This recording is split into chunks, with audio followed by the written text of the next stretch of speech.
Hey guys, so today we're going to be working on our ArtSnacks and SketchBox challenge.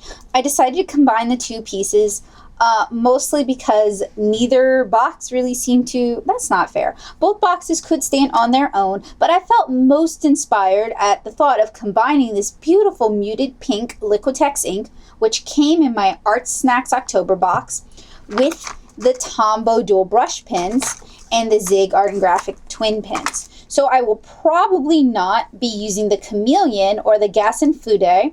And there's a strong likelihood I may not use the Lauren Princeton as well. But I am going to use the beautiful Liquitex ink, the Zig Art and Graphic twin, and the dual brush. And I was looking for a good paper that could take, so I want to use a dip nib to ink on this. And I did a prior demonstration of this ink using the Denick paper that came in my ArtSnacks Inktober box. That paper is terrible for this. A lot of bleeding, a lot of spidering, a lot of stuff that looks like bruising. So I wanted a paper that could hopefully take it a little bit better. So I'm going to use this 500 series Strathmore mixed media board. It does have a vellum surface, and I would prefer plate when using water-based markers, but I think this will work out just fine. So since I've gone ahead and introduced all that to you guys, I am going to begin with the sketch. And I was actually thinking I might do something like a pretty elf. Normally, when I am doing demonstrations on this channel, you guys know I use Kara, and to a far too less extent, Naomi. But I would think I want to do somebody kind of generic this time. And let me see if I can find a pencil in this mess of my own design. It's still a mess. Yeah. So I'm going to get started by doing the sketch. Now, I think what I had wanted to do was I think I'd actually wanted to, you know what, though this isn't going to get saturated. So I had thought about doing blue lines on this, and this is too thick to use a light table with, and I could do a graphite transfer, and that might actually be the smartest. So I've shown you guys how to do graphite transfers in the past, but you're going to want, I wonder where my graphite stick ran off to. You're going to want your sketchbook for this, or any sort of scrap paper. And the first thing you're going to go ahead and do is you want to make sure you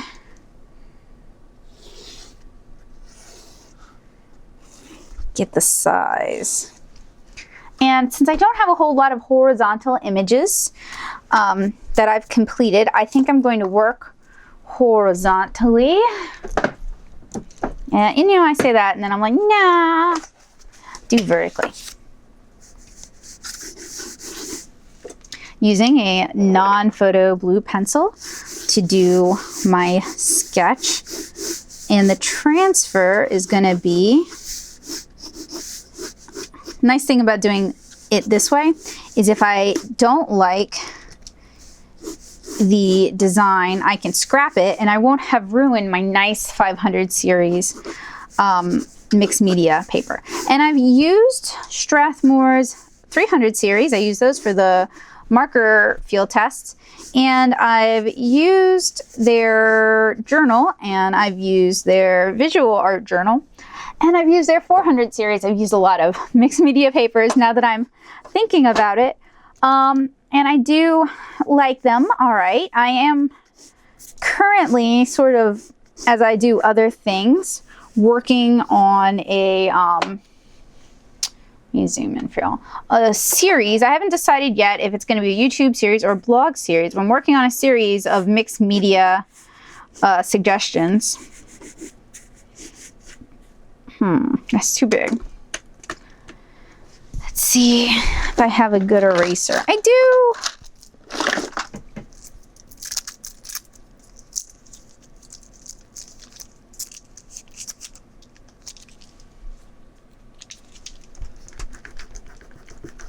It's too big, so I'll go ahead and erase this. Jumped too far into it and didn't really know where I was going. That's why you should do thumbnails first. I do have an idea in my head, but hasn't really solidified. So we'll go ahead and lay down some composition lines. Oh, I'll zoom out for you guys. Sorry about that. So composition lines, we've divided the piece in half. Divide that in half again to get thirds. Now we have our main points of interest.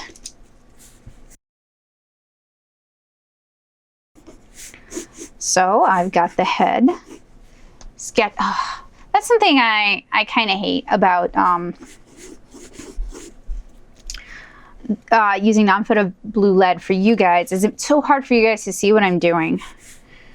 And I don't really, I guess I could switch to red lead for YouTube. I may have to order some, because that way I could probably still get the effects I want.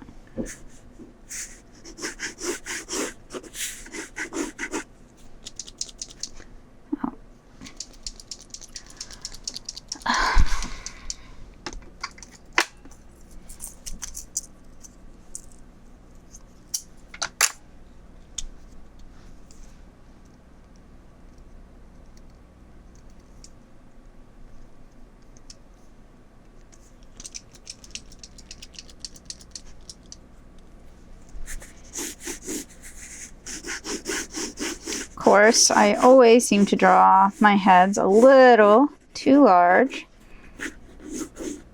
So I'll try to compensate for that by making the rib cage a little bit larger than I had sketched out.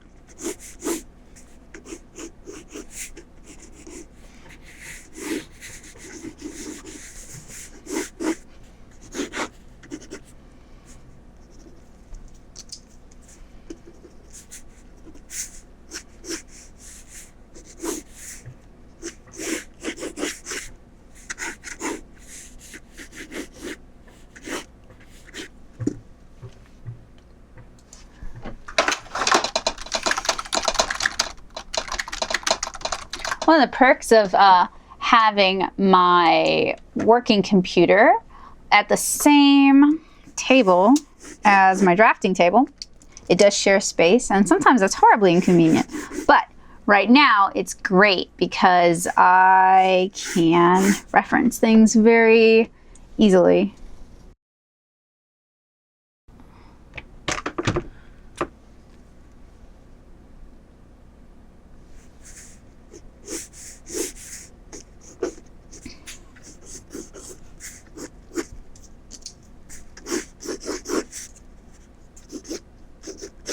So I break pretty much everything down into simplified forms when I'm sketching like this.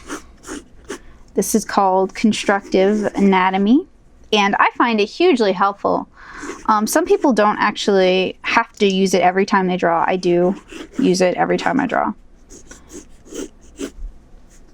And you guys see how cartoony my stuff is. So if it can help somebody like me out, I'm sure it can help you guys out. Now I want to draw her head bigger. That's because I'm used to drawing kid characters. So it's like when I draw adults, I'm like, oh, that head's too small. Everything is, the shoulders are too wide. And really, when you're drawing adults, the head should be either, so that's, I'm off camera. So let's say this is your shoulder. No, it's still off camera. This is your shoulders, right? Your head's right here. It should be 1/3 of that to like, so that's half, like 2.5, whatever. I'll eyeball it to 2.5, right? So your shoulder should be 3 times as wide as your head, or 2.5 times as wide as your head. Just if you're trying to be accurate. And that's from the Andrew Loomis figure drawing for all it's worth. Yeah. I'm pretty sure it's also in Drawing the Head and Hands, but I remember reading it in Figure Drawing for all it's worth. And I need to quit talking so much because it's making it really hard for me to draw.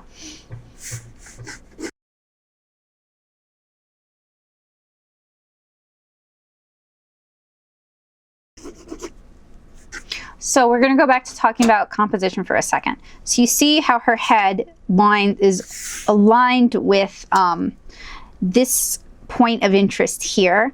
And then I also have the lavender sort of taking up that side of the page. So that's a very easy way to get a decent composition going. It's not, you know, it's not groundbreaking by any means, but it'll pass. We're doing an ArtSnacks / SketchBox challenge, so, you know, it's fine.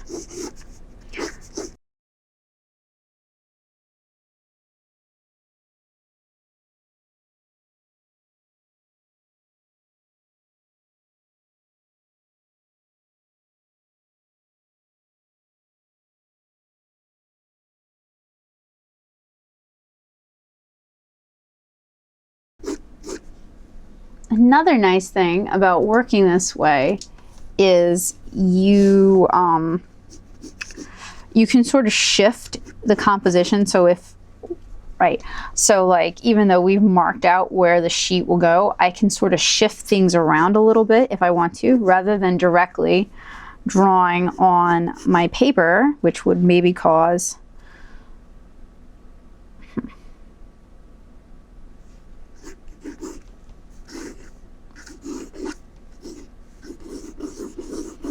some issues. So I've sketched in the sheaf of lavender, and that allows me to check and better position her arms.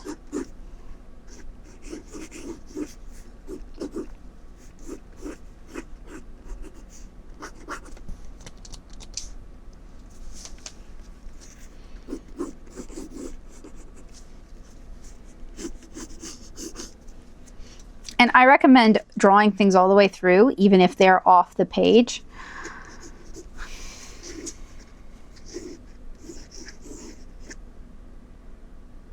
Blech. I don't really like her hair coming out like that because it just doesn't.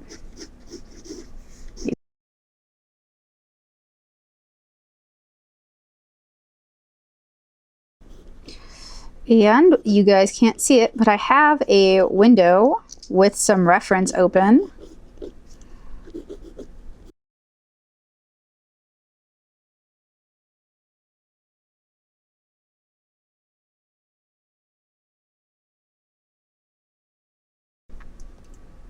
And of course, gotta pull up some reference for clothing.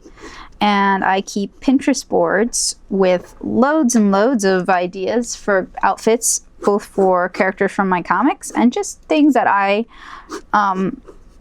enjoy. So it makes it easy when I'm looking for something sort of quick like this here.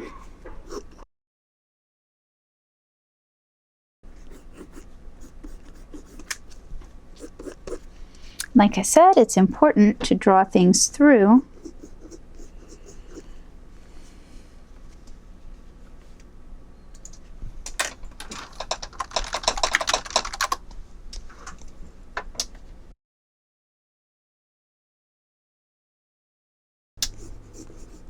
And considering I'm drawing violet, or lavender rather, that muted violet would have been really nice to have. I hope, I've been drawing a lot of roses lately, so I didn't really want to draw roses.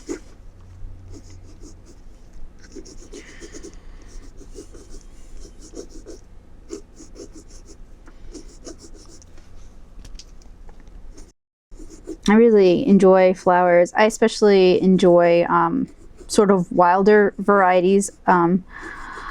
Just things that aren't quite as cultivated the way traditional hothouse roses are. I mean, they're beautiful to look at, and I'm not insulting them or anything like that. I will still enjoy looking at hothouse roses. I just prefer sort of wilder strains or less cultivated strains of flowers.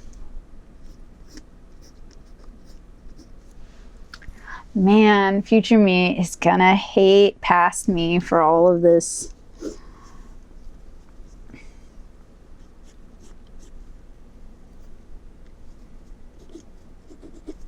For making her do all of this transfer. This is actually gonna take a really long time.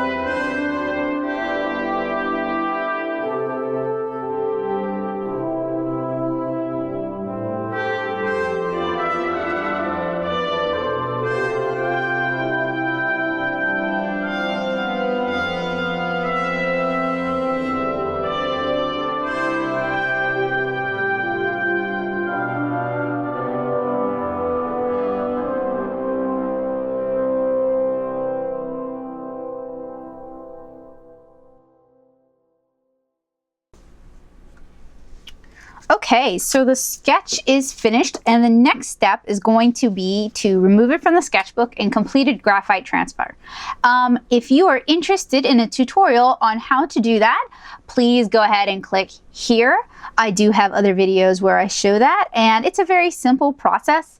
So I don't really feel the need to demonstrate it over and over again. So I will check in with you guys when this has been transferred to that.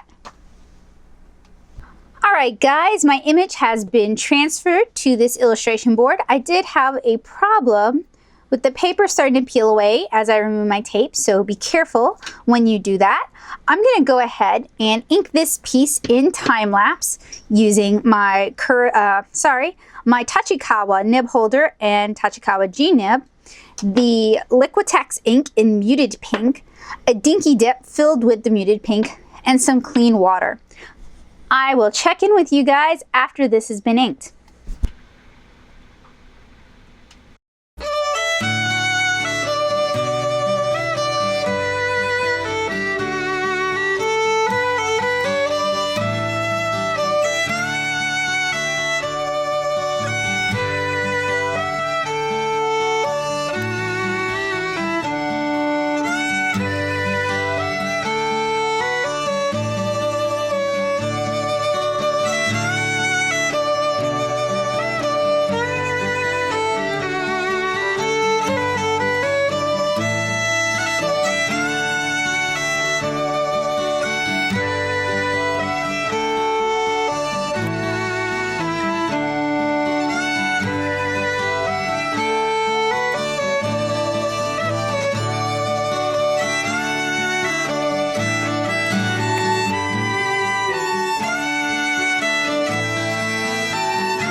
Alright guys, I've finished inking this piece. Now I'm going to allow it to dry for 24 hours before I try erasing the ink. Oh, looks like I got a little bit of eraser bit in there. Wish I had a pair of needle nose pliers handy for this sort of extraction.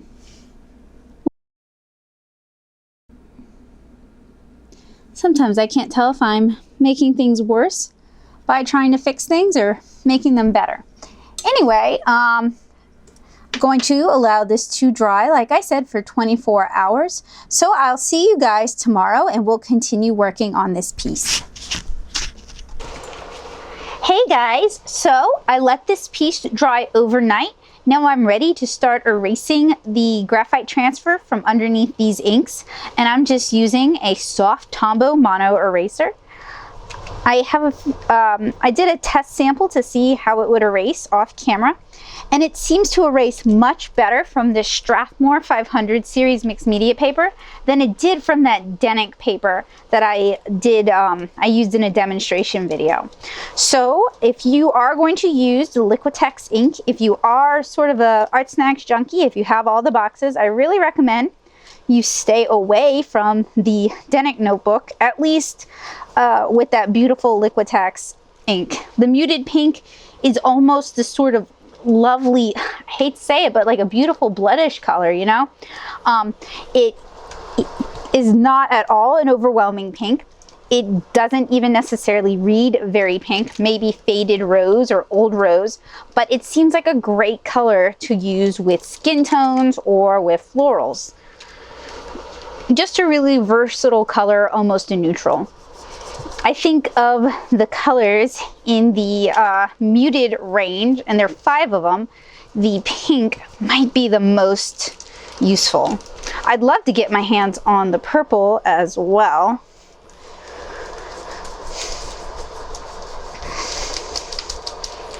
All right.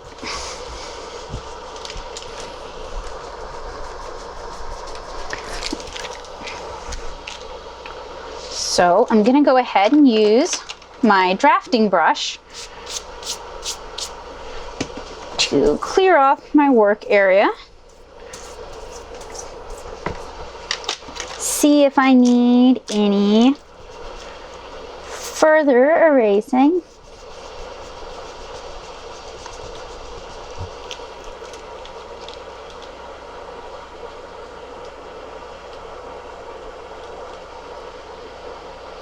And it looks good.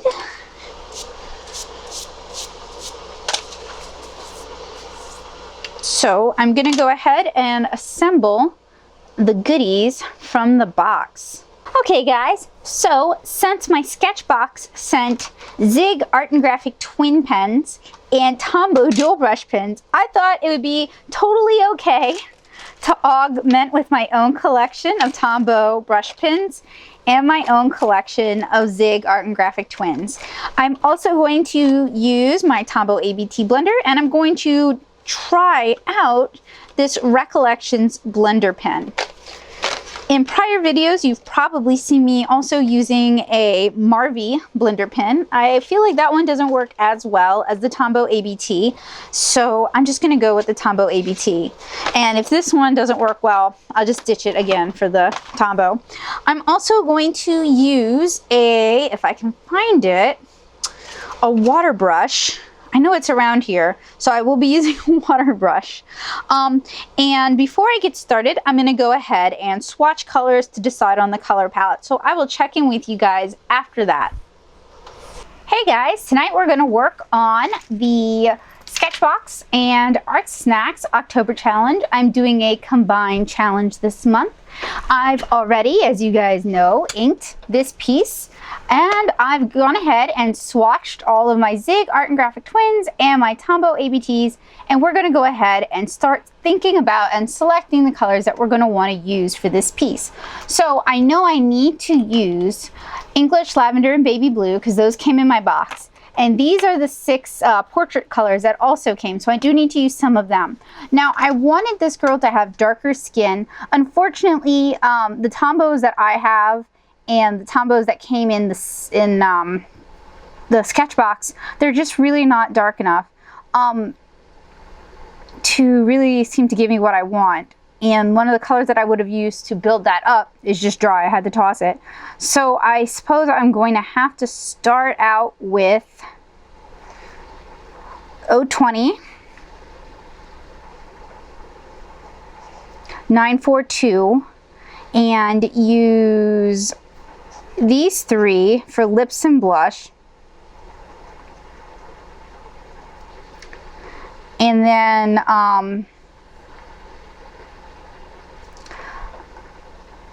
969 for hair. And then darken it over here with dark brown. And then use English lavender, 620 and 623 for the lavender. And use olive green, pale dawn gray for the stalks down there. I don't really care for this yellow that I own. It's just really too bright, but I'm going to use that. And N15, I believe, for the bumblebee, as well as 451. So hopefully that'll give me everything I really need. I'll probably do something very light with her eyes, maybe baby blue, and 476, and maybe 565 after. Okay, so I'm going to put this to the side. This is going to be my reference guide, and we'll go ahead and get started. So for this part of the tutorial demonstration, what have you, you're going to need a water brush. So I will grab one of those, as well as some blender pins, and it really helps to either have a piece of scrap, like garbage. Oh, I should do something with the background too. Maybe 451 for the background. So you're going to want a piece of scrap plastic, or you're going to want to work on a craft mat like this Ink Essentials craft mat here. So I'm going to go ahead and assemble everything I need, and I'll get back with you guys. All right, guys, so now we're ready to start applying the background, and I'm going to go ahead and apply some of the 451 to my Ink Essentials craft sheet. And I'm going to use this water brush, which just happens to be a SketchBox water brush. Took me a second to think about it. To apply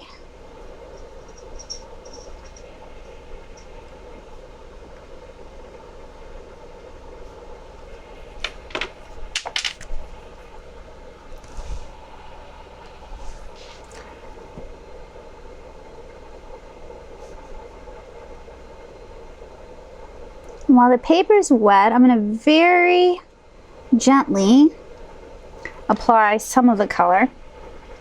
You don't want to work the paper too much when it's wet, because even a multimedia paper might start to tear. Go back in, work the area a little bit, blend it a little bit. And if you're working in this technique, you need to let your paper dry completely between layers.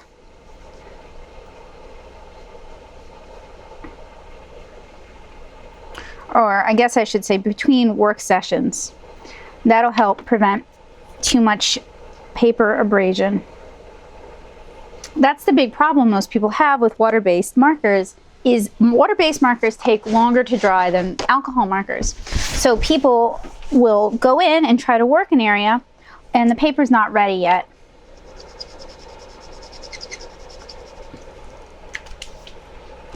And treating some of these water-based markers a bit more like watercolors, you can get a wider range from a smaller number of colors. You can get better blends.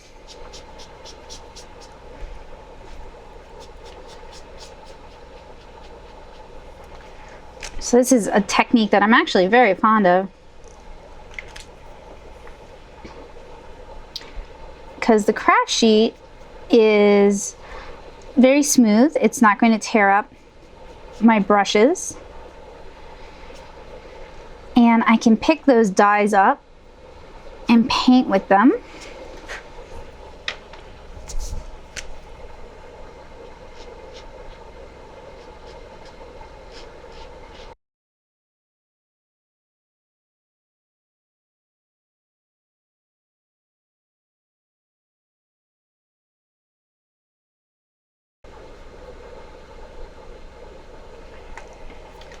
This is also a great technique if you are an illustrator who's interested in using watercolors, but you're not really ready to commit to the expense of a larger collection.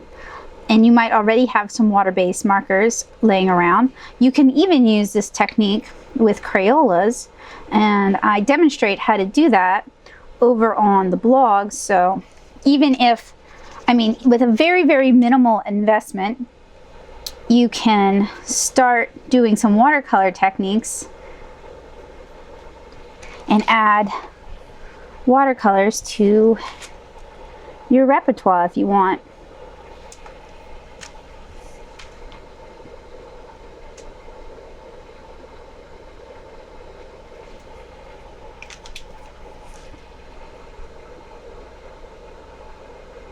Of course, if you are doing this technique, you are going to want to work on a sturdier paper. So a heavier mixed media, illustration board, certain Bristols, and watercolor papers are all excellent choices for this sort of technique. And on a larger piece like this, it is going to take a while to cover the area.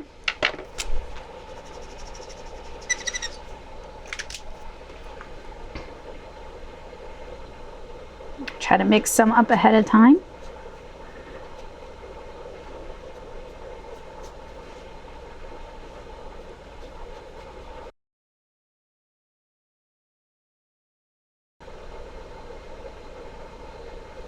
All right, now what works even better than the Tombos for this sort of technique are the Zig Art and Graphic Twins. So we're definitely going to be playing with those in a little bit.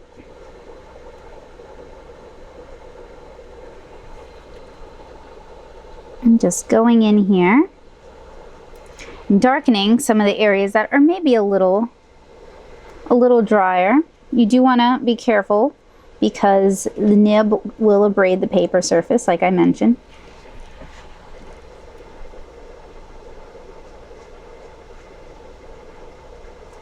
And really, the only way you can prevent that is by letting your paper dry between layers.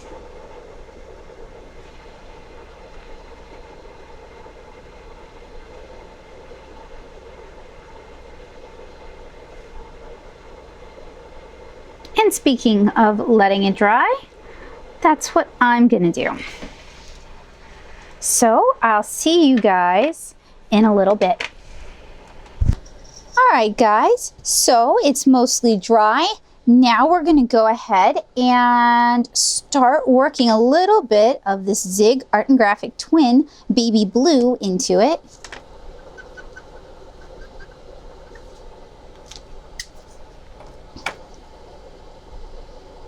And you want to be pretty delicate because Baby Blue is a darker blue than the one we were using previously, but we should get better coverage with it.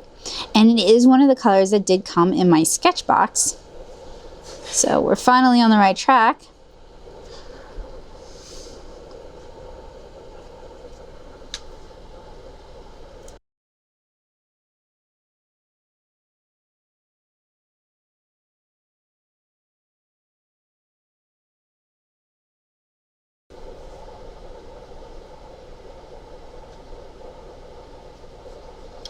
And I can feel the paper starting to get a little pulpy.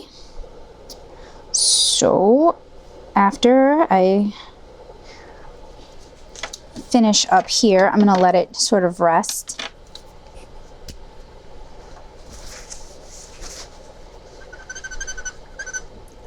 When you see me do that, I'm really just wiping up the excess moisture. That way I can get lots of ink down.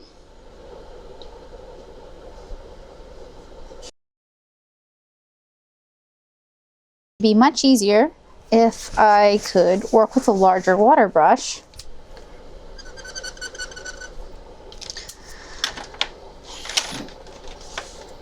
Because we're starting to get some of the common problems you see from working with too small a brush, where it's getting a little muddy.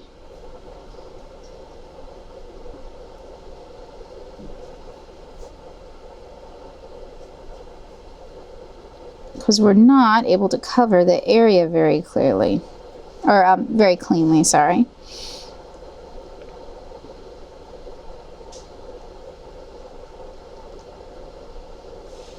All right, go ahead and darken this up over here. And I'm gonna, that's just too wet. I'll have to let this dry, and then I can go back in and just sort of add in just a little bit at the top.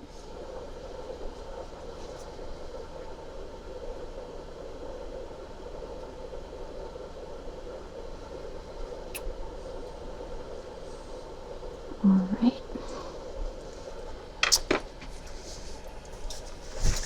And while I wait for that to dry, I'm going to go ahead and start in on her eyes.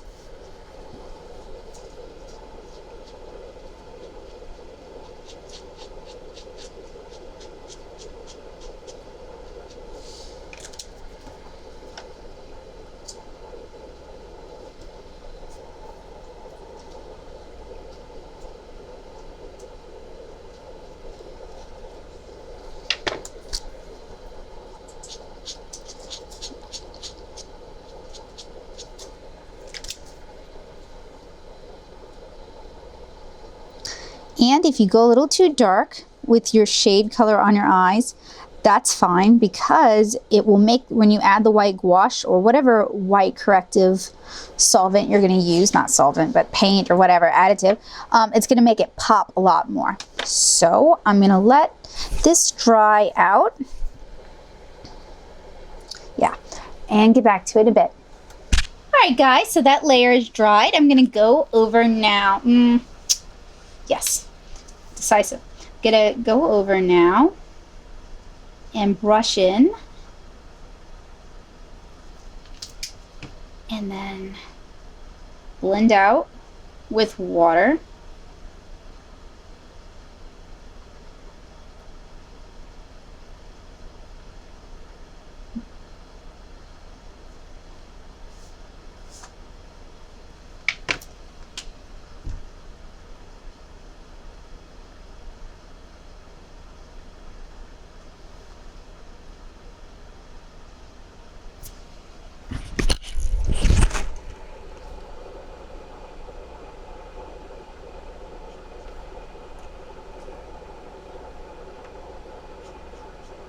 And you want to do your blending while it's still really wet, and you really want a paper with a slicker surface than this for best results.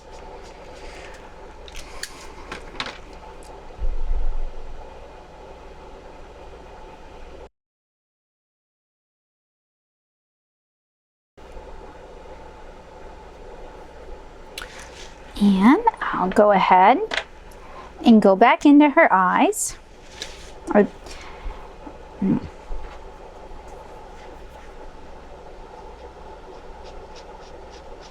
put down the first layer of color,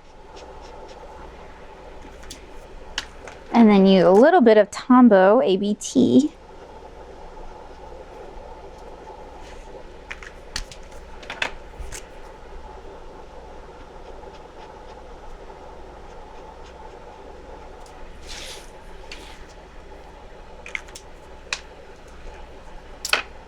And I will let this dry as well. I was hoping it would blend out a little bit more at the top, but what I may end up doing is, once this is all dried, I may end up going over it with the Tombow, which is a lighter color, but it'll still put down some color, the Tombow and hopefully tone the difference between the colors a bit. Or I may just end up letting it dry for a while and putting some more of the baby blue down and then blending it out like that with maybe a larger brush. All right, guys, so we're gonna try to blend out this overly harsh line up here at the top. I thought it might blend a little bit better than it actually did. So we're going to switch over to a larger synthetic brush and a cup of clean water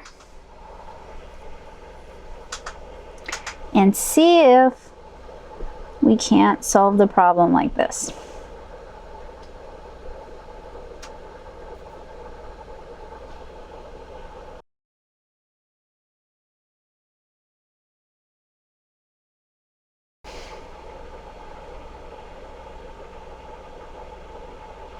And then we really need to leave the sky alone from here on out because it's just sort of taken a life of its own and it's not even the focus of the piece.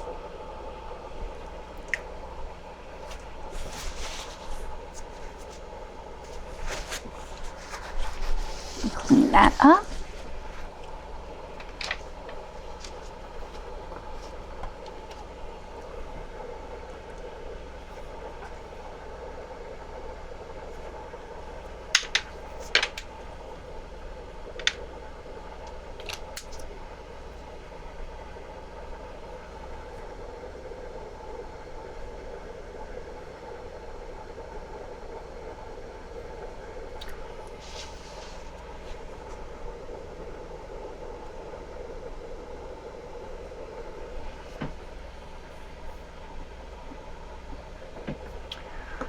All right, I think you guys know the drill. We need to allow this to dry out before we can move on to the next color.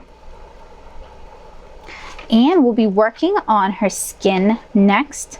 So I went ahead and pulled 020, 942, 800, and 722. I also want 850. Yep, there we go. All right, so I'll see you guys in a little bit. All right, guys, that's had plenty of time to dry, and the delineation between the two areas is not as striking as it was. When you water these down, they do lose some of their vibrancy. That is definitely something you should be aware of.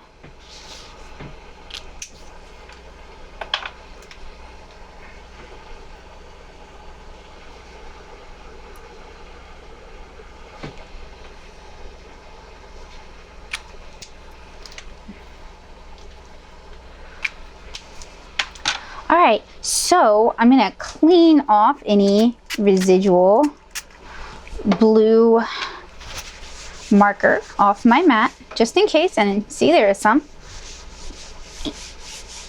because we're switching over now to the lightest skin tone, 020, and I'm actually just going to apply it all over and try not to get too streaky. We'll see how well that goes.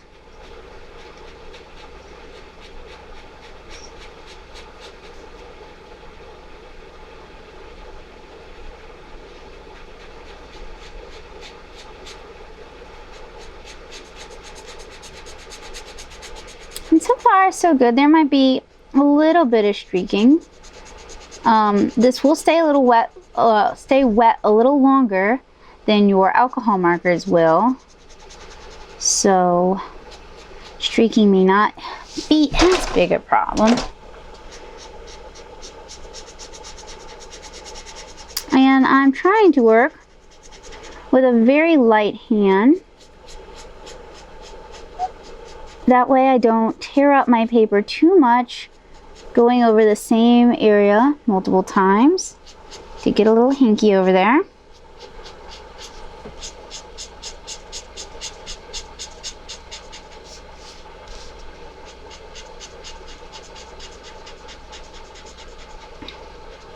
And once I've done this, I'm actually gonna go over it with some water to hopefully blend out any of that streakiness that you guys see.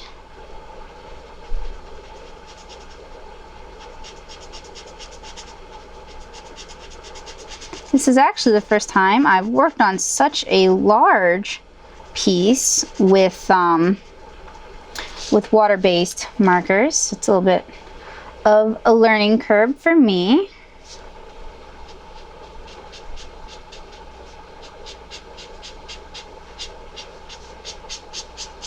And you could leave areas of white if you want, if you're rendering a lighter skin tone right now. I do want her a little darker than what this is gonna be. Unfortunately, the quote-unquote portrait set seems to lend itself towards very pale Asian skin tones or Caucasian skin tones. So it does make it a little harder. But they do sell Tombow ABTs open stock in most art supply stores. My local Jerry's, in fact, has a kiosk with them. So if you are playing around with these, playing around with your SketchBox, and you find that you like them, you should be able to find them open stock in your Dick Blick or your Jerry's or your Cheap Joe's or what have you, your larger chain art supply stores, and many of your smaller stores may have them as well. Now, my marker tip is starting to fray a little bit, even though I am being very gentle. That is one of the downsides of using Tombow ABTs. It's just something you'll have to keep in mind as you're working. But we've got a base coat, very yellow base coat, but a base coat nonetheless. And we're just going to go ahead and blend it with some water.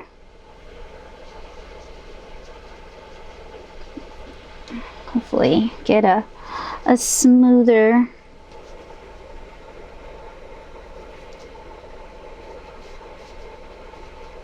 layer of color, but maybe not. You can know all the tricks, and sometimes the tricks just don't work. I'm also going to try blotting some of the color out to give highlights.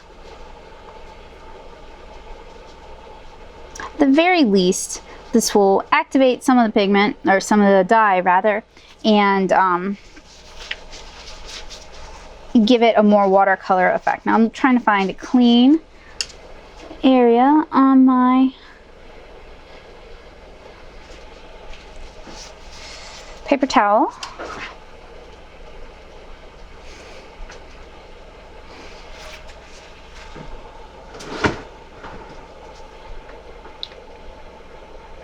I can always go back in and darken color. Sometimes it's not as easy to lighten it. Paper towel did absorb some of the dye and some of the water, so hopefully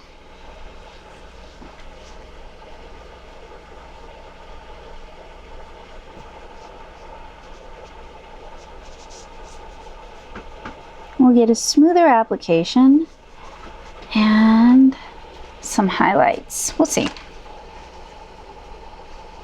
You want to give it enough time to reactivate the dyes, but not so much time that the water has dried and you can't do any lifting.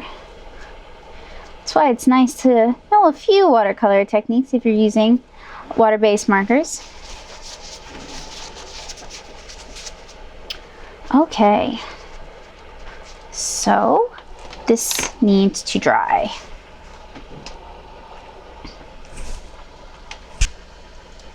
Alright guys, so this layer has pretty much dried. I'm going to go ahead and work on the eyes a little bit.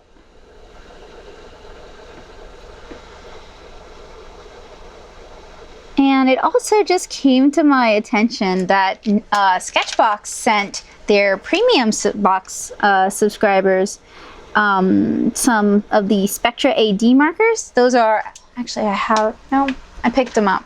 put them away.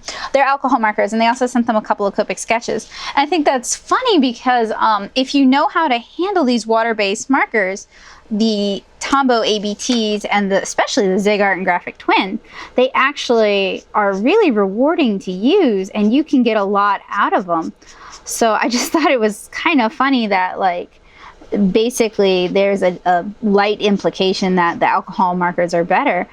There is less, I think there's actually less of a learning curve. I learned how to render with alcohol markers first, and then I learned watercolor, and then I learned how to work with water-based markers. But so like the things that I've learned from alcohol markers and the things that I've learned from water-based markers, I'm able to bring over, watercolor, I'm able to bring over into the water-based markers, but they're not an inferior product. Not that they're saying it's an inferior product, but they're not an inferior product by any means. They can be really fun to use. You need to be patient with the product and just sort of be willing to experiment with it and play around with it and treat it as like its own thing instead of expecting it to behave like alcohol markers, because they cannot. Water-based markers have a water solvent in them, so they tend to be water-based, but they also have glycerin. Many of them have glycerin, which makes them blendable. And the blender, like the Tombow ABT colorless blender, is just water and glycerin. So you could use vegetable glycerin as a blender if you wanted to. So I'm just using the Tombow ABT 20 to add another layer of shadow.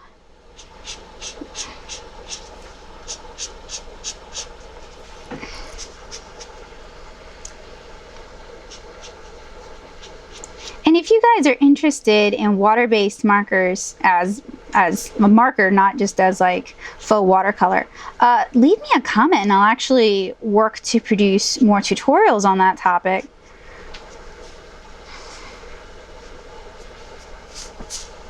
It's one I'm particularly interested in because water-based markers are pretty ubiquitous. I mean, from Crayola to Tombow, most stores will sell some water-based markers. And if you're on a budget, or if you're just starting out, or if you're younger and your parents don't want to spend all that money on Copics, or alcohol markers, then water-based markers are a great alternative.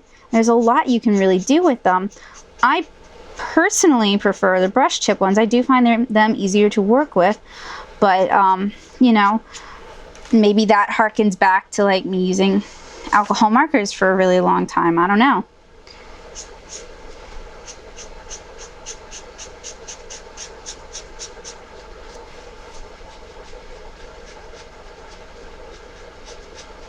But if that's a topic you would be interested in exploring with me, like I said, let me know in the comments. So we can either blend this out with the colorless blender, or we can use some water. Now the thing about using this is that once you start using this in an area, the water is not going to be effective for blending. So if you think you're going to still want to blend with water, I recommend you avoid it.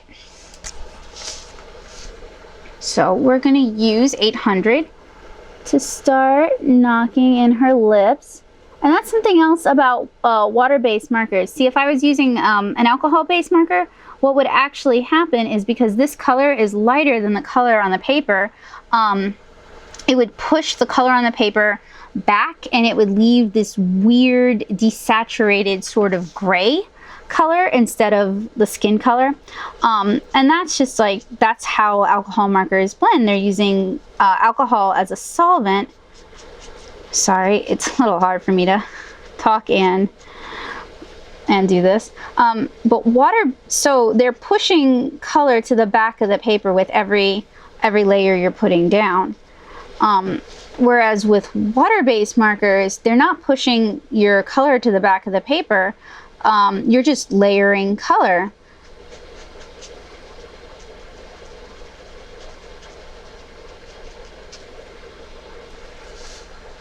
So I'm using 800, but I don't like that harsh line I have right there. So I'm going to use, you know what, actually I think I will use water and just cross my fingers and hope that it works well.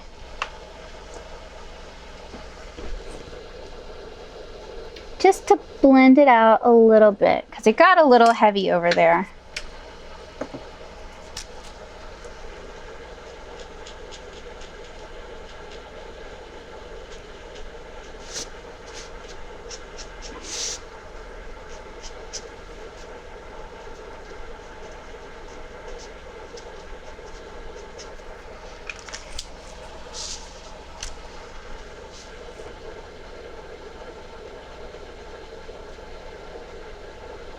You do want to give it time to dry, especially if you want to blend with it, because otherwise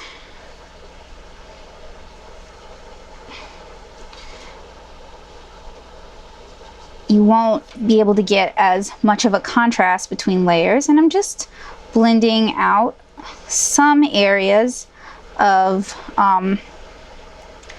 the 020 that I put down earlier, because they're looking a little, I like that I'm able to get contrast, but they're looking a little harsh. So I'm just gonna use some water to just gently blend some out.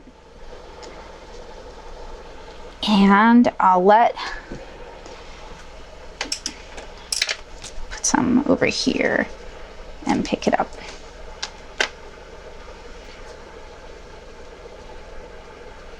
There we go. Okay. Okay, so I'm gonna let this have a chance to dry before I keep working on the skin. I am gonna put 800 away because I'm done with it. I do need some darker colors than that. So I will let that dry and I'll see you guys in a few minutes. Actually, I could start working on the lavender.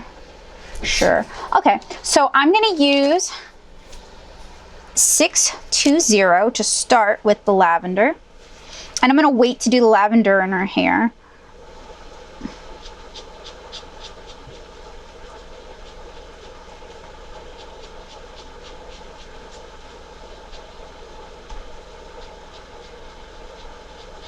Just directly brushing it on.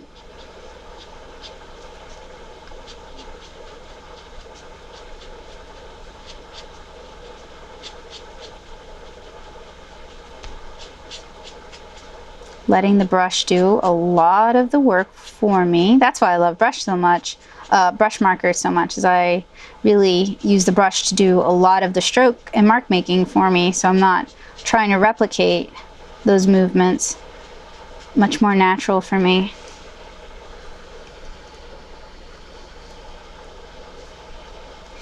And I'm gonna even add a little bit of purple to her eyes. I think that'll work really well. And I'm gonna blend it a little bit.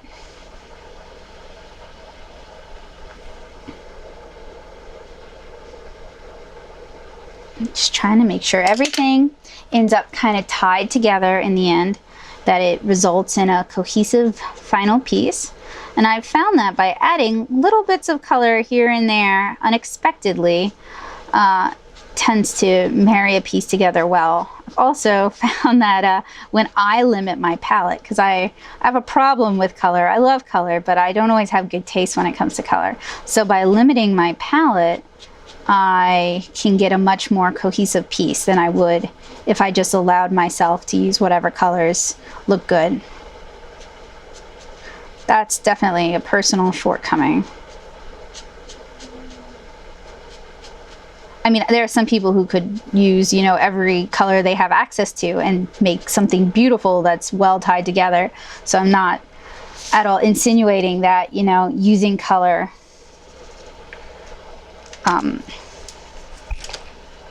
you know, that too much color is always a bad thing. I'm saying I have trouble with it. So I'm going to use some of that lavender color as well on the bee, just to add some shadow. That'll give it plenty of time to dry.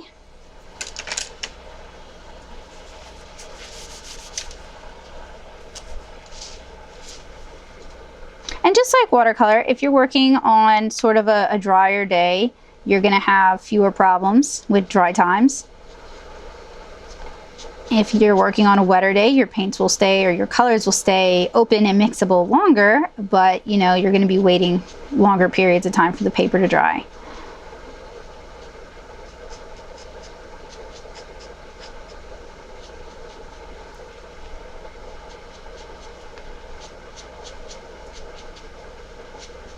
So I'm just going to time lapse me working on these lavenders, since there's a lot of lavender here to work on, and then I will pause the video while I wait for everything to dry. Oh, that's actually her thumb. So let me remedy that.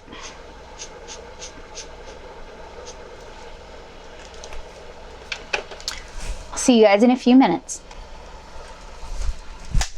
So if you want to put something on, you can.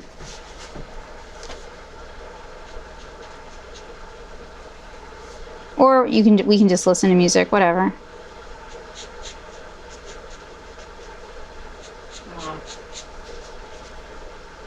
If you didn't stop the recording, you should probably be quiet a little bit so I know to check it. Oh, I did. That's why I clapped. Yeah. And I did stop the recording. Oh, okay. But I wanted to make it as easy as possible for you. Did you ever pull out the card? No.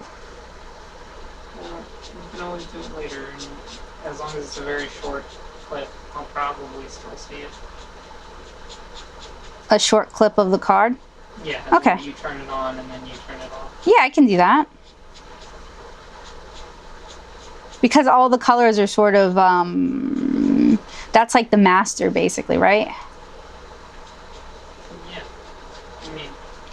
Well, I mean, all colors are compared to, or assigned to, or something, compared to the colors on the card. So that way the editing software is like, okay, in this instance... Accommodating for your lighting.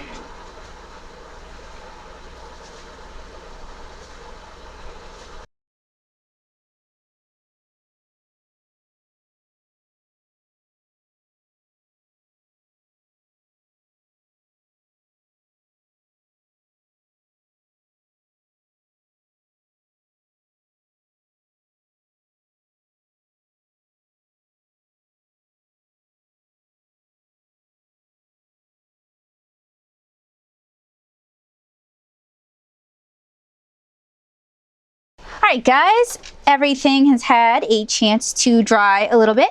So I'm going to go in with 850 and hopefully be able to darken the blush on the cheeks and the lips. It's not looking like it's gonna... So I swatched all these colors, and they're all performing a little bit differently on here than they did in the swatches. So you'll just have to bear with me.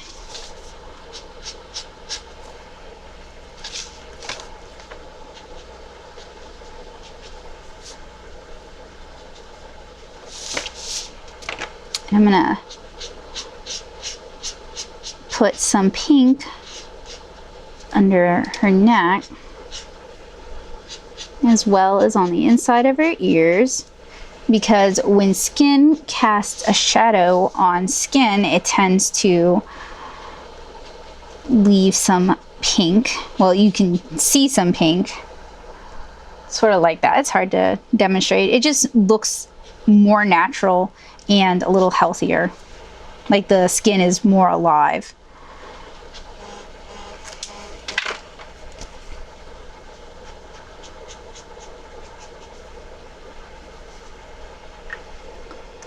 See, it did darken up some, so that's good. And I'll just smooth that over a little bit.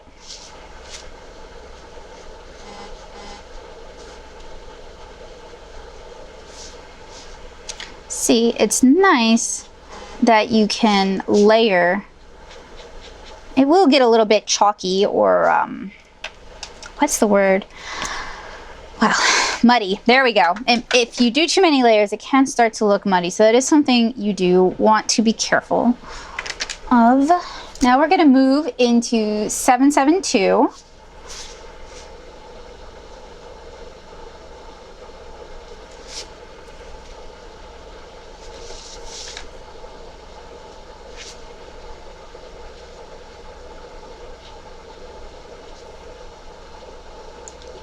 Do a little bit of her blush, but mostly her eyelids. And let that dry because it's starting to abrade the surface.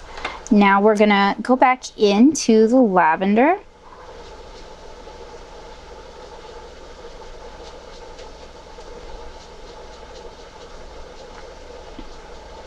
Start building up those shadows.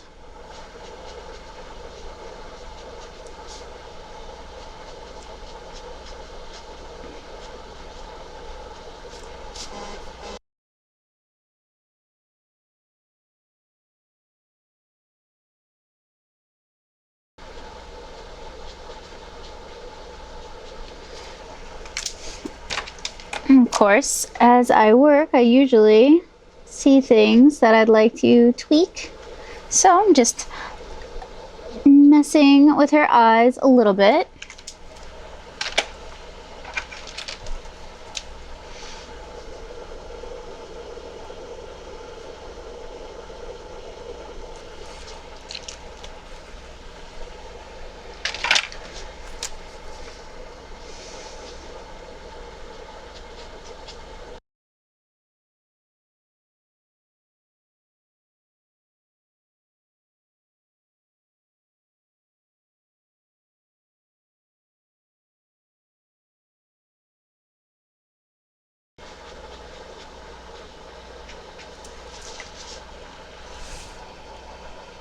All right, so now that that's done, I'm gonna go back in with 772 and just darken a few skin shadows. Of course, unfortunately, the skin is not entirely dry. So what I'm going to actually need to do is step away for a while and give this a chance to dry. Okay guys, so I'm finding that this area here doesn't really want to dry, and it may just be that there's too much glycerin built up on the page. So I'm just going to wet it a little bit and blend it out, and we'll see if that doesn't help some. I'm also going to go ahead and grab 850 again and add some more color to the lips.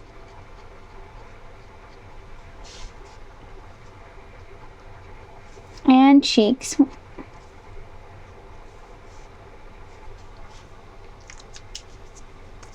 Oh, and maybe also the interior of the ear. Now, I'm going to zoom in for you guys.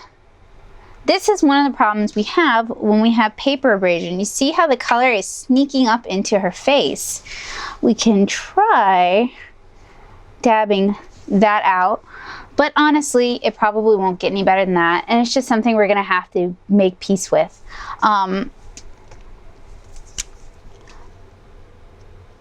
So I will add another layer to her lips. And we're already getting a lot of paper abrasion. It's maybe the point in the evening where I just have to step away for the night. At least for those things.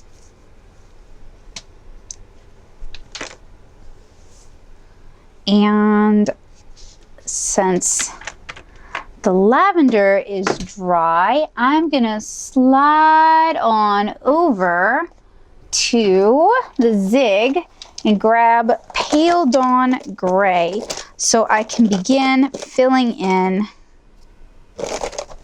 the stems on the lavender.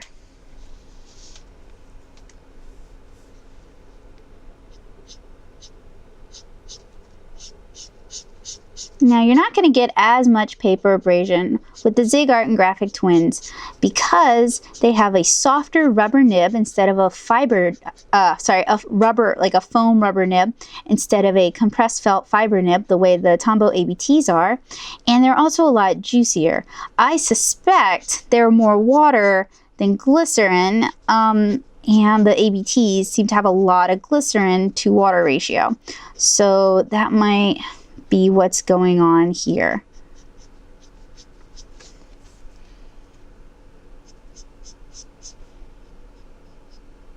They're very easy to use, and I've mentioned before that they're actually my preference, but they're harder to find, so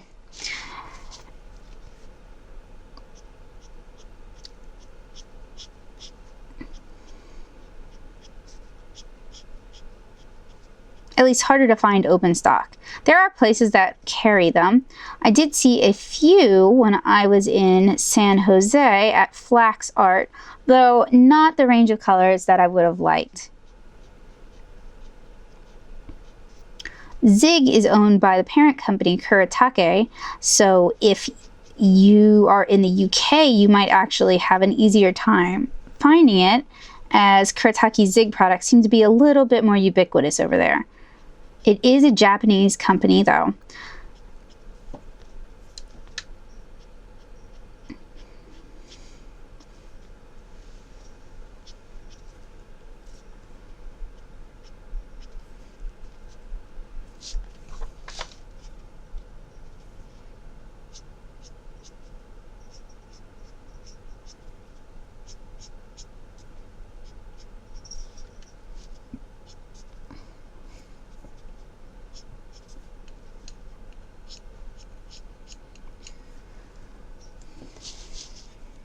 All right, so that also has to dry before I can continue. And I may just let her skin dry all the way overnight because I feel like if I keep messing with it, it's gonna get just terrible. So I'm gonna switch over again back to the Tombow so I can do the first color on her hair. And we're starting with, I'm looking for 977. There we go.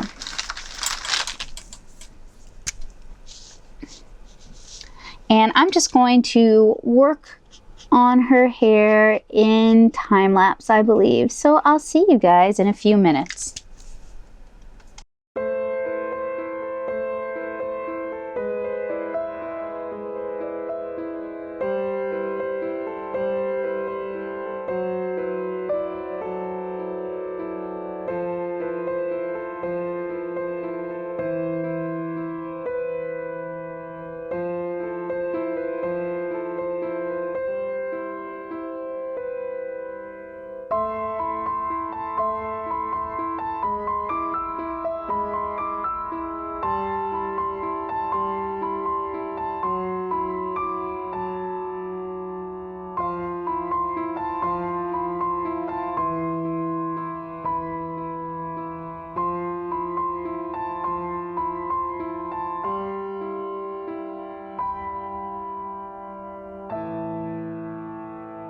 Alright guys, so I've got the first layer on the hair down, and you saw that I sort of blended out some of the highlights.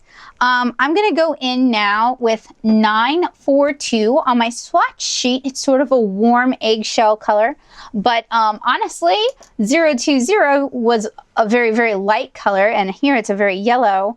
So I'm hoping that 942 goes okay with it. Actually, it looks like it might. And we're just gonna knock in some skin shadows.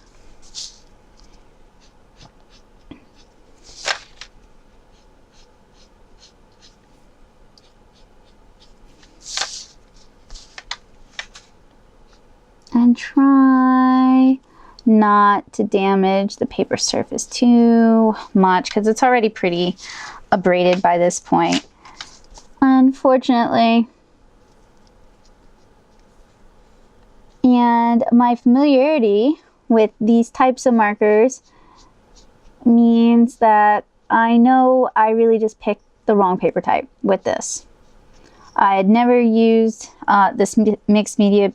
I'd never used the 500 series grade mixed media paper before. I've had some very positive experiences with the 400, and I'm always trying to turn these ArtSnacks versus SketchBox things into, like, you know, multiple reviews, trying to knock several birds out with one stone.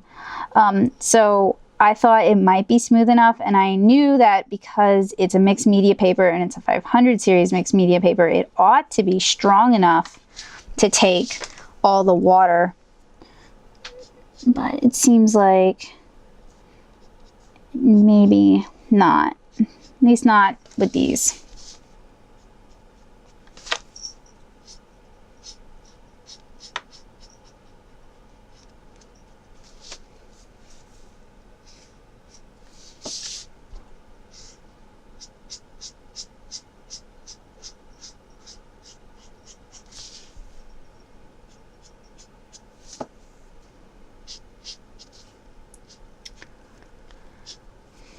So I'll just get in and get out and hope for the best.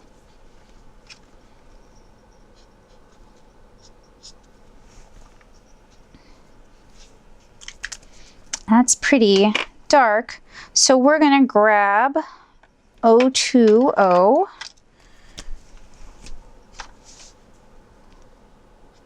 and blend it out a little bit where it won't further damage the paper to do so.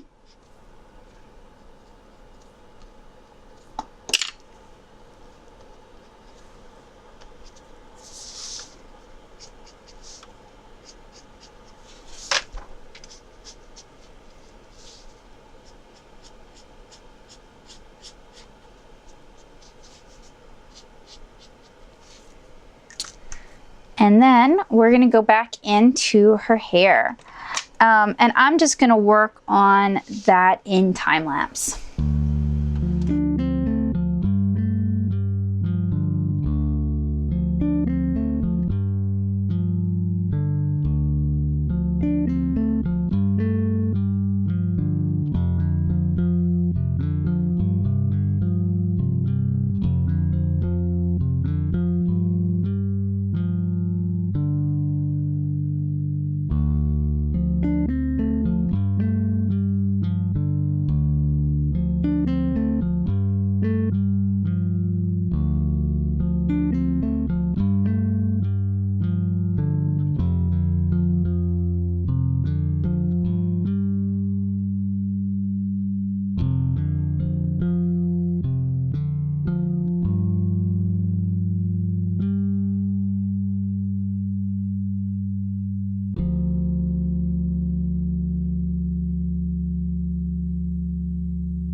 Alright guys, so we're going to work now on her dress, and I'm going to start with some watercoloring. So I am applying 476 directly to my Ink Essentials craft mat. Hopefully this will give me lots of room to build up color. And I'm just going to start painting it onto her.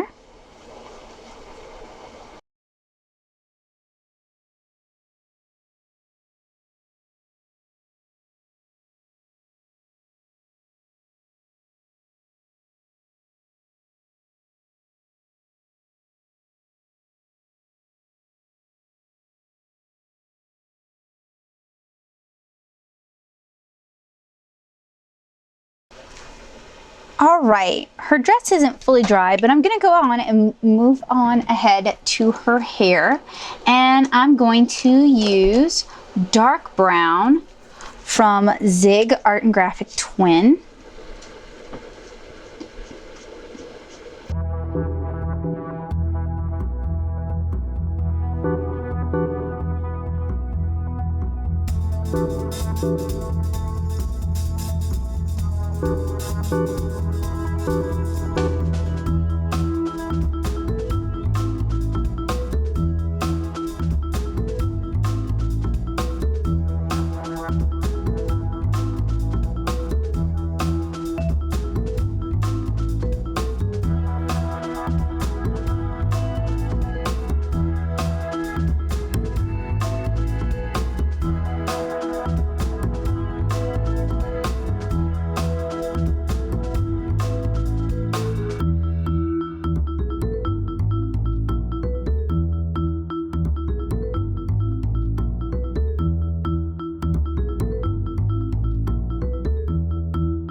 that was a mistake.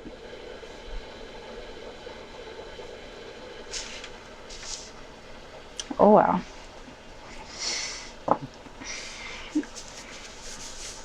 Alright, y'all know the drill. Gotta let that dry. Next we're going to be working with yellow mustard, if I can find it. It's sand.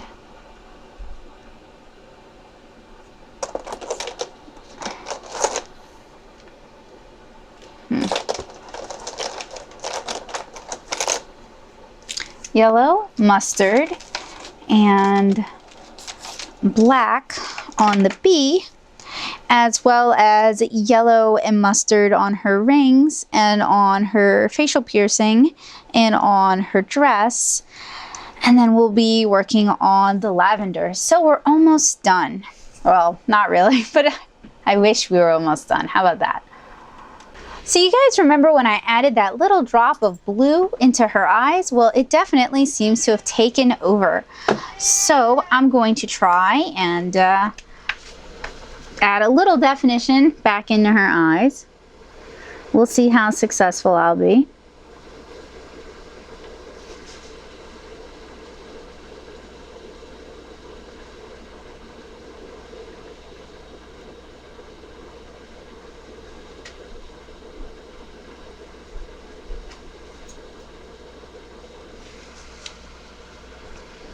All right, looks pretty decent so far.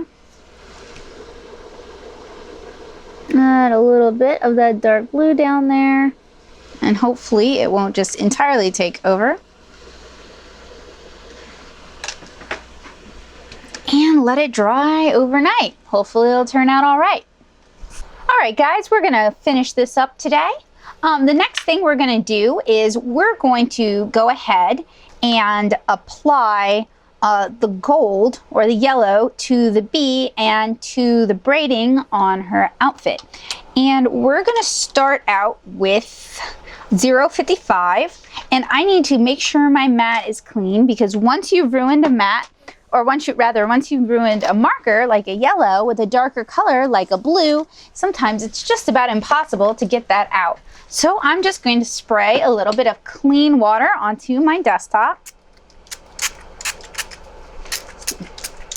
And you can see some areas that weren't exactly clean.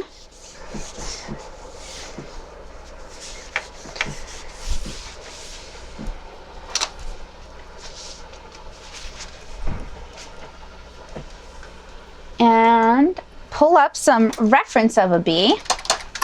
Always helpful to work with reference.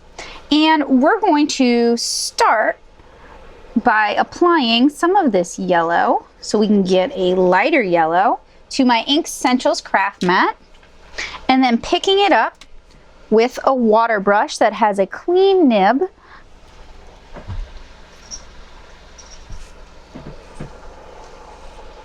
And just begin painting in that yellow.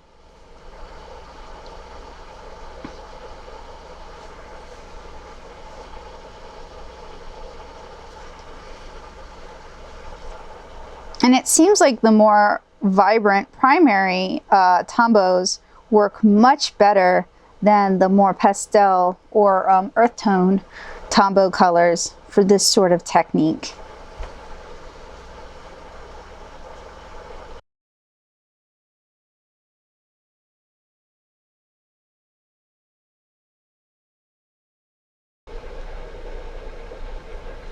All right. Then I need to clean that up as well, so I can switch on over to getting the lavender finished up. We're gonna go back over to Dove Gray to start coloring in those stems.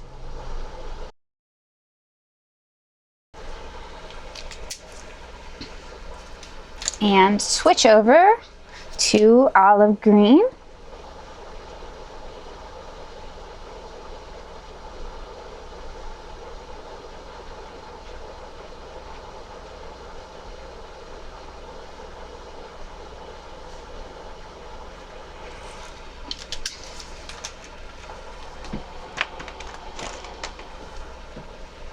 head back over to Tombow for 620.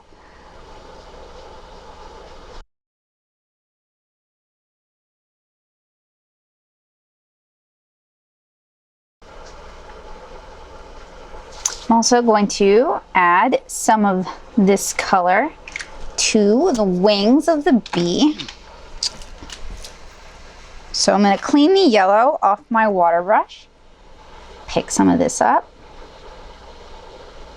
and just brush it in towards the bottom, just to add a little bit of shading. Also, using a larger brush, I'm going to go ahead and activate the lavender I just put down, mostly towards the center, because I'm not trying to activate the hair. And I don't want a whole lot of bleeding.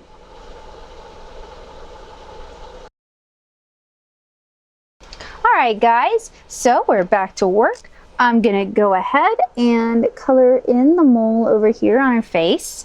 And we're going to start darkening the yellow a little bit.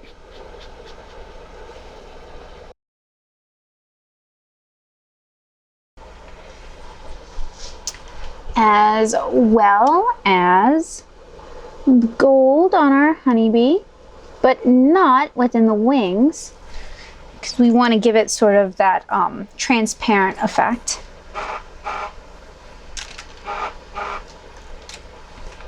Then we're going to do another layer with 620.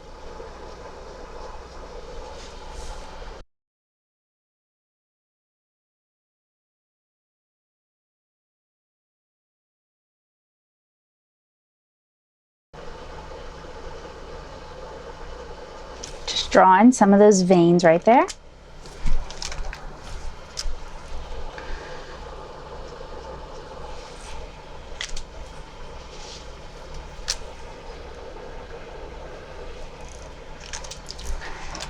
And pull out mustard.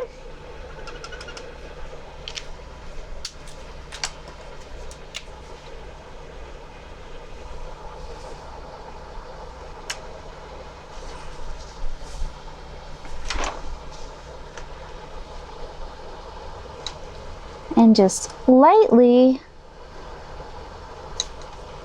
use it to shade our yellow.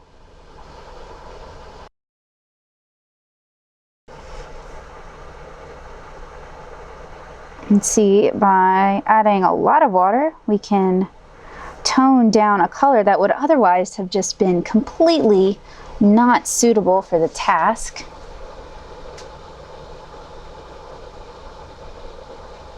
All right, and let that dry.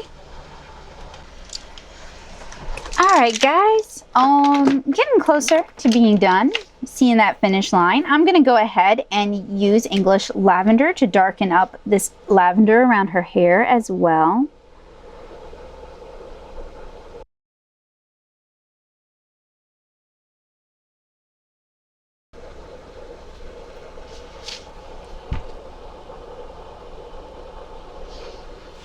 And I'll also use this purple as a base color on, maybe not.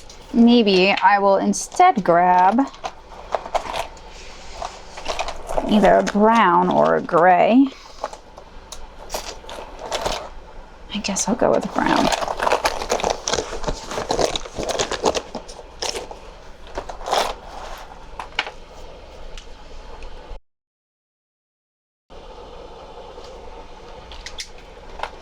And go in with a darker, much darker brown this time. And because it's still wet on the paper surface, it's going to bleed a little, which is fine.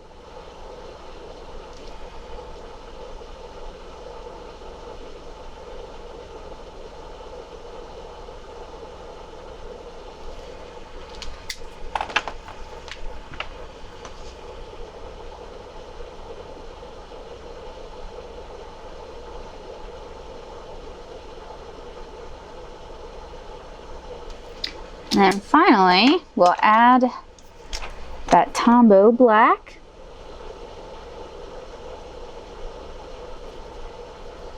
And I'll let the bee's head dry before I add that. Then going back to mustard, we'll go ahead and add just a little bit of dark on her jewelry for some contrast and pop.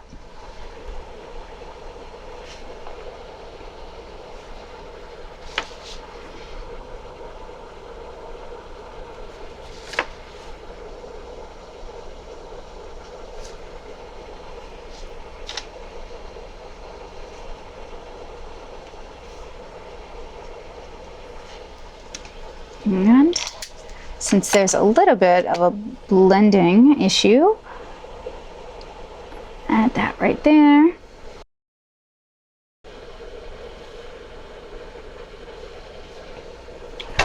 Okay.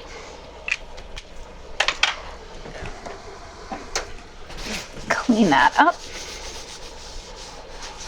All right, so we're almost done.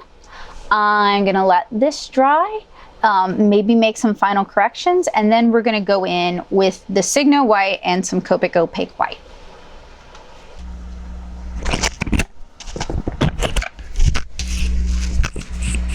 All right, guys, let's go ahead and get this finished. I've got my Copic opaque white right here. I've got the Lauren synthetic brush that was included in my ArtSnacks this month. I've got a white Signo pin. A white Signo was included. This is not the same one. It's the same color. You don't want to just start activating Signo pins unless you intend on using them, because they can dry out and stop working. So I went ahead and squirreled the Signo they sent me away for later use. And I've also got one last color, deep brown, because I'm going to go over her eyelashes and just darken them up. So I'm going to do that first.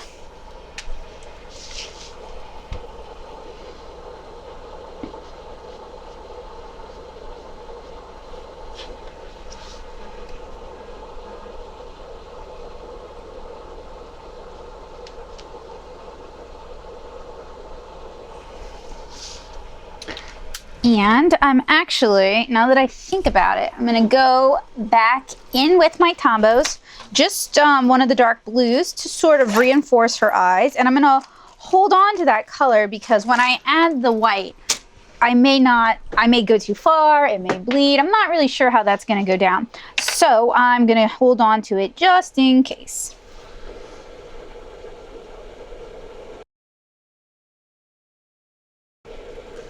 All right.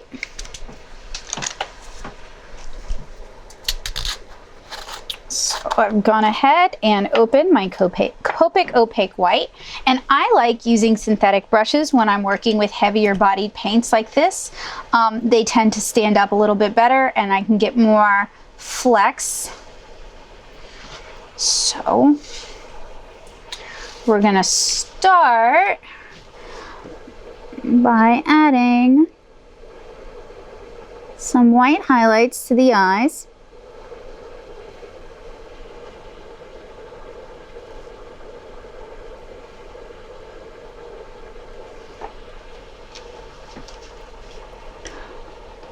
Little bit of white highlight in the gold on her sleeves. Little bit of white on the ring. And we're going to extend it just a little bit outside of the line art.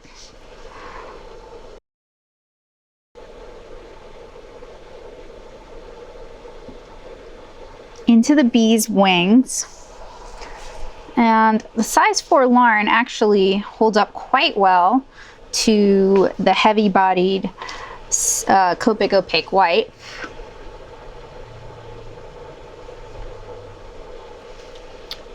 Some highlights to the hair.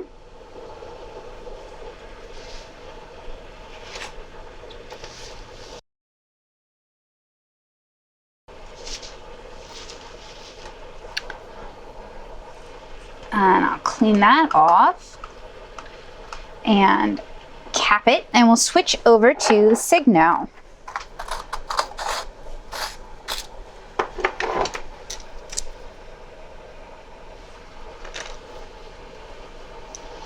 Now with the Signo, I'm gonna add a little white highlight here to her piercing.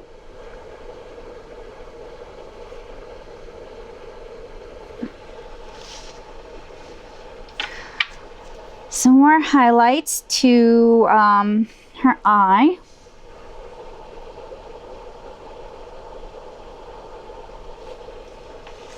I also want to add a design to her dress. I may regret doing it in Signo just because sometimes it doesn't like to work too well.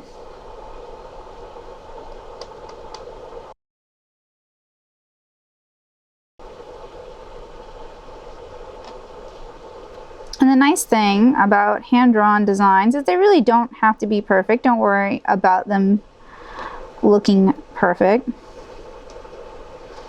Consistent is good enough.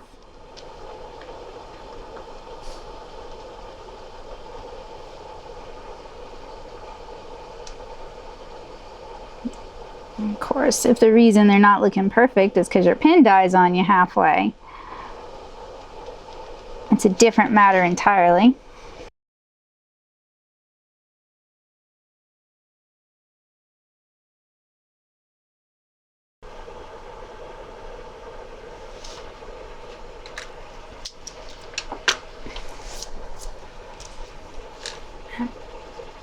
Found an area, like, I don't want that. I want this. Found an area I didn't quite hit. So I'll go ahead. Oh, gross. It's got lots and lots of yellow in it. Not good.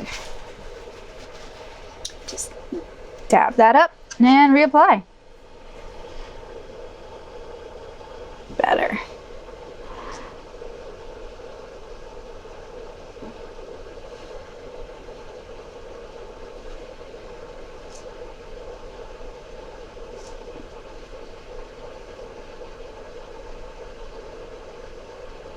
Of course, I do have to let that dry before I can render over it. So I'll see you guys in a minute. All right, that's almost dry, or just about dry. So I'm going to go ahead and go in with this darker blue. Tighten it up right there as well.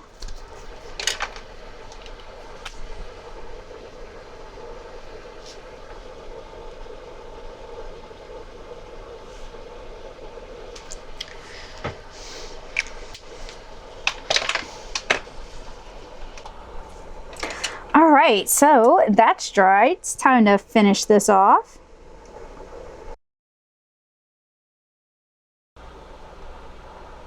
All right, guys, I think we're finished.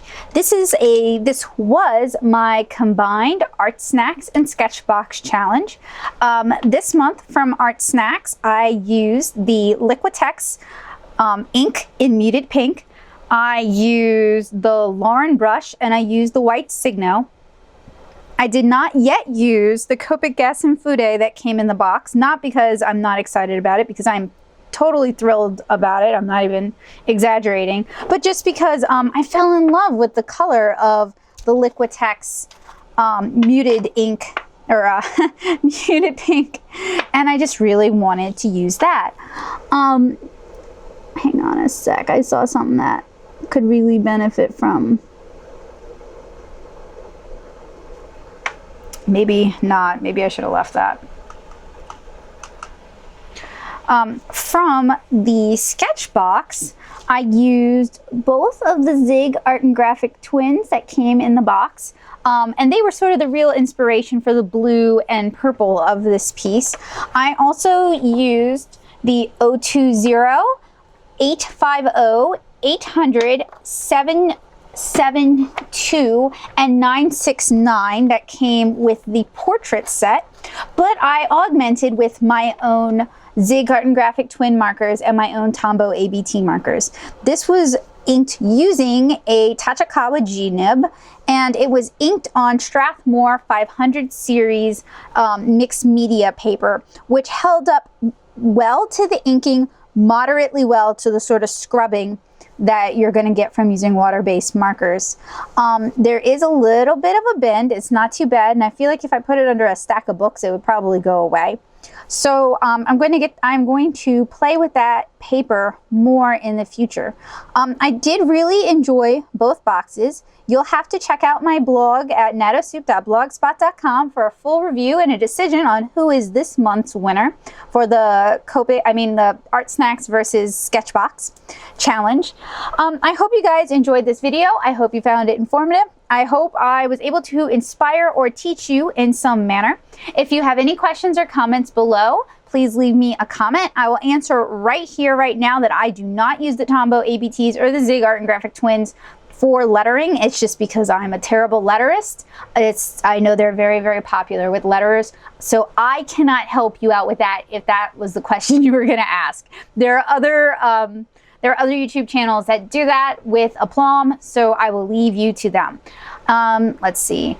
If you want to read, I've actually reviewed both the Zig Art and Graphic Twin and the Tombow ABT on the blog at nattosoup.blogspot.com. Just look up water-based markers, but I know I'm going to link them in the final review, so you could just wait till that. And I've reviewed many, many water-based markers and watercolor markers on the blog. So if you are interested in the technique used today to render this illustration, you should head on over there because there are tutorials on how to do that. Let's see. Oh yeah, so if you enjoyed this video, please remember to hit like. That lets YouTube know that you want to see more like this from creators like me. If you really enjoyed this video and enjoyed hanging out with me and you haven't yet subscribed, please do so. My little community is growing and I'm always eager to welcome new members. So I hope you will stick around and join me. If you enjoy art tutorials and art supply reviews in general, again, you should head on over to the blog as well because I've spent years doing those sort of reviews over there before I even came over here to YouTube. And if you'd like to help, there's a couple of great ways you can do that. One, you can take a moment to share this video using the social network links below with your friends and family on your favorite social network. Facebook, Twitter, Tumblr, Pinterest, all of those are great places, and you sharing my work really helps me out a lot and I really appreciate it. Two, if you'd like to help fund future content, including unboxings like these, and let me restate that unboxings like these, overviews like these, and challenges like these are brought to you guys thanks to the generosity of my patrons on Patreon. You can head on over to Patreon to find out how to join the community of art nerds and you know, get some say in what sort of content I make for next year, because I'm not going to be doing these unboxings next year, and I'm currently flirting with different ideas on what next year's big overarching monthly theme will be. So thank you guys so much for hanging out with me. It's always a pleasure to see you guys. I hope to see you again really soon. Thank you so much for watching. Bye!